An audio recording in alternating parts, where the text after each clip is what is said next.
In July of 2017, out in that massive storm in the middle of the Arctic Ocean, I woke up to the fact that something really needed to change. I couldn't hold on any longer.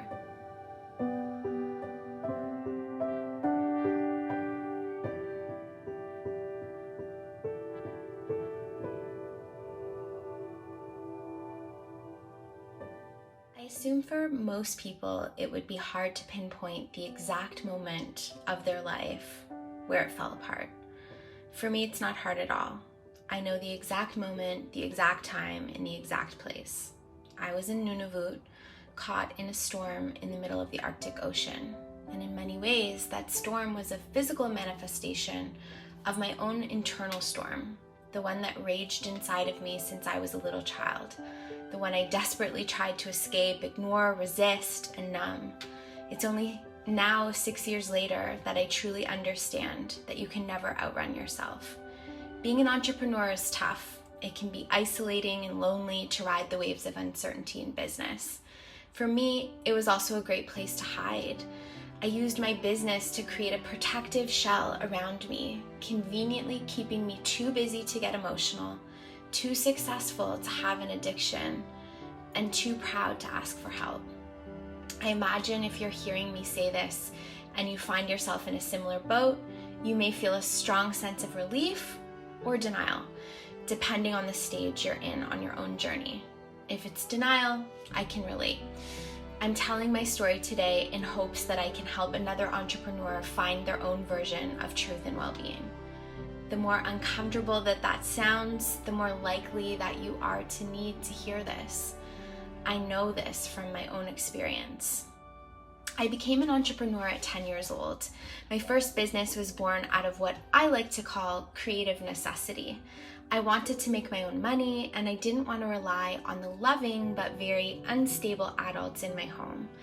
With my young eyes, I observed that money was scarce and that it made the adults in my home scared, sad, even sometimes violent. I watched members of my family struggle with drugs and alcohol, working hard and yielding little to no results. I didn't want to be like them.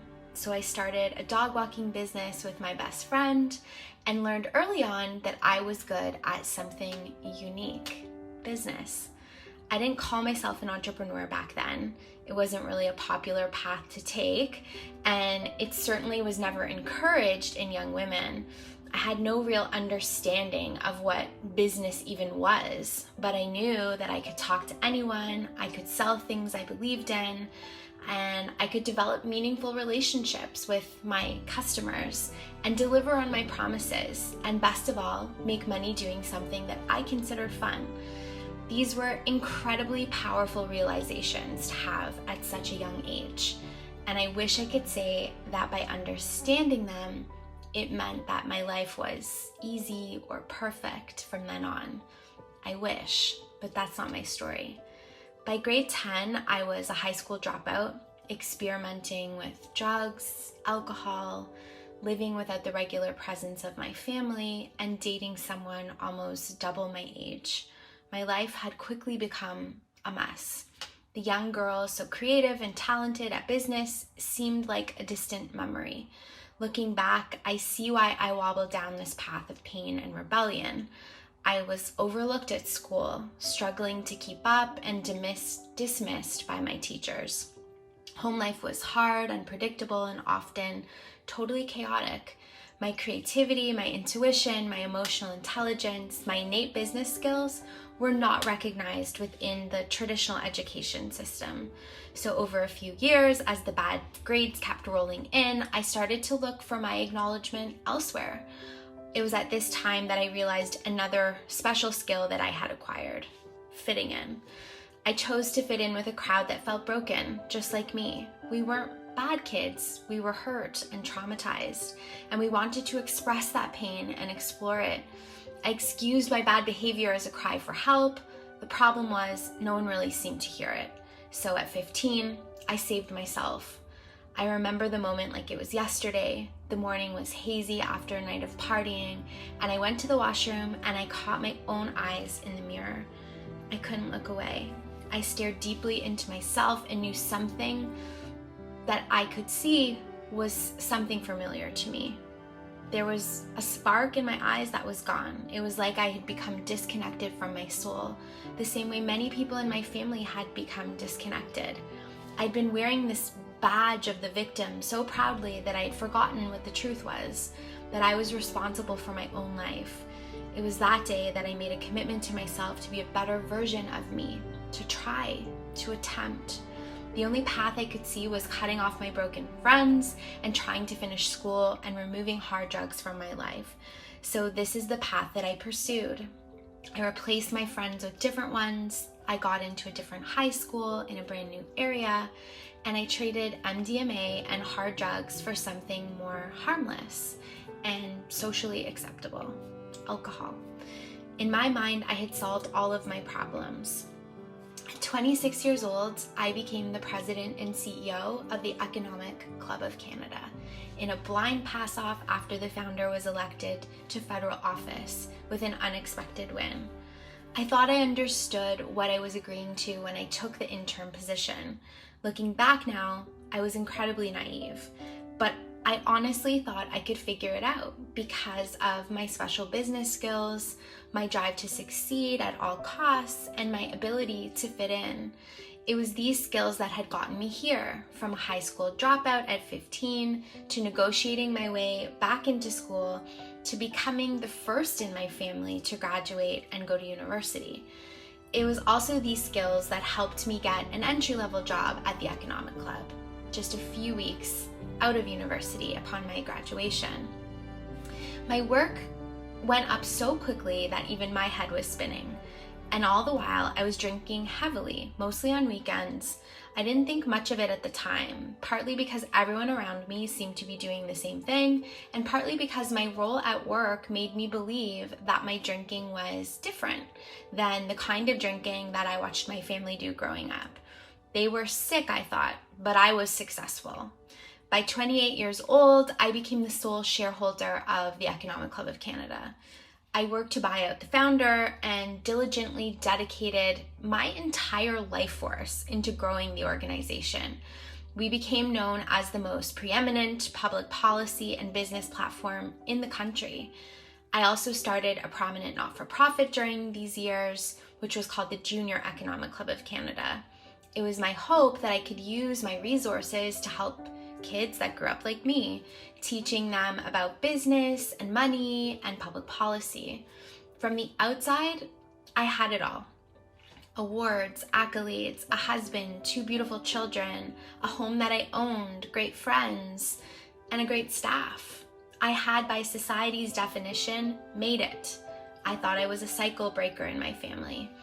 The truth was, I was not really wanting to see a certain part of myself. I kept ignoring the warning signs from my body, and my stress and my drinking increased, pushing through exhaustion, hiding the pattern of financial chaos that I was continually trapped in, refusing to ask for help and trying to fit in at all costs.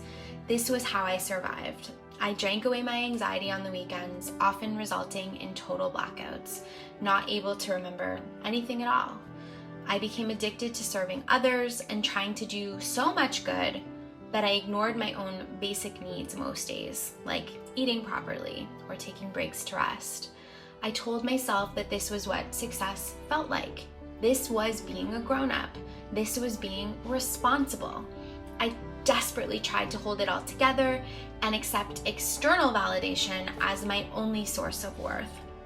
At the time, I thought this way of living was my only option. This was the price of entrepreneurship, and alcohol was a supportive friend helping me take the edge off after hard and stressful days. In July of 2017, out in that massive storm in the middle of the Arctic Ocean, I woke up to the fact that something really needed to change. I couldn't hold on any longer. The chaos of the environment unearthed the chaos inside of me. I thought I would die in that moment and accepted that I might. The truth is, a part of me did die that day. The part of me that didn't want to seek help. the part of me that didn't accept myself or want to see the truth of what had become, or what I had become, a highly functioning alcoholic. I am Rhiannon Rosalind. I am a trauma survivor, and I am also an entrepreneur. I've overcome addiction, abuse, domestic violence, and chronic PTSD. I've struggled with anxiety and panic disorder, depression, financial trauma, but today I stand free. Not free of my past, but free from running from it. I'm learning to accept myself in all my unique glory. My path towards healing has involved sobriety, therapy, mindfulness and meditation, self-inquiry, silent retreats, energy work, songwriting and art, shadow work, inner child work, EMDR therapy, a divorce, selling the economic club, slowing down, being in nature, apologizing, taking ownership, financial therapy, taking courses to support children of alcoholics, saying no, asking for help, and admitting the truth. When I first realized I needed help, I sought out a therapist and I removed alcohol from my life. To do this, I had to stick to it. I had to change many of the things about my life, including the people that surrounded me. I even had to end a marriage. It took me one day at a time. It was never easy, but today I can honestly say it was worth it. These changes haven't resolved all of my challenges, but they certainly have made them more manageable. I truly love my life. Most days I feel happy being me. My newest business venture, Conscious Economics, is my true passion. It combines my love for healing and my love for business. We help entrepreneurs, artists, business leaders do the real internal work to find true success using modalities of mindfulness, nature, financial therapy, and music. These days, I enjoy working with a small team of people that I truly love and respect. We operate using a 4-day work week, and I really believe I'm more successful now than I ever was before, but I've redefined what that means. For me now, success means feeling my whole range of emotions, taking care of my body, mind, and spirit, enjoying being a mom, and taking things less seriously. Oh, and waiting at least 24 hours before making any life-altering decisions. And best of all, running a business that I love and being a damn good entrepreneur. I hope that you know that I know how overwhelming it is to start this journey to feeling better.